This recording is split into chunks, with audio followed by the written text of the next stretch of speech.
আমি একটা ভিডিওতে দেখলাম একজন মহিলা কান্না করতে করতে ভিডিওতে বলতেছে যে যেই মানুষেরা দুনিয়াতে থেকে আখিরাতের কথা স্মরণ করে না, যেই মানুষেরা ইসলাম মেনে চলে না, তাদের মতো হতভাগা আর কেউই হতে পারে না।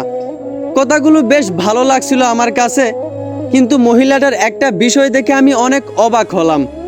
মহিলাটা মানুষকে বলতেছে যে যারা ইসলাম মেনে চলে না তাদের মতো হতভাগা আর কেউই হতে পারে না।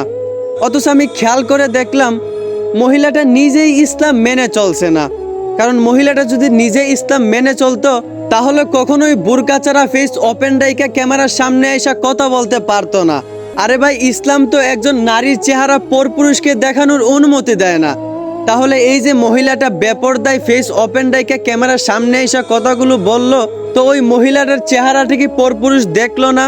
সে কি ইসলামের আইন ভঙ্গ করলো না?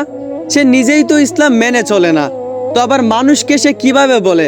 এই কথাগুলো শুনে আমার কাছে মনে হলো কি যে আমাদের এলাকার একজন গাঁজাখুর, সে রাস্তায় যদি কাউকে সিগারেট খেতে দেখে তাহলে সে তাকে খারাপ বলে, অথচ সে নিজে যে গাঁজা খায় এইটা তার চোখে পড়ে না। ঠিক তেমনি ওই মহিলাটাও, সে মানুষকে বলে যারা ইসলাম মেনে চলে না তাদের মতো হতভাগা আর কেউ হতে পারে না, অথচ মহিলাটা নিজেই ইসলাম মেনে চলে না। যাই হোক, এই বিষয়ে আর আমি কিছু বলতে চাই না।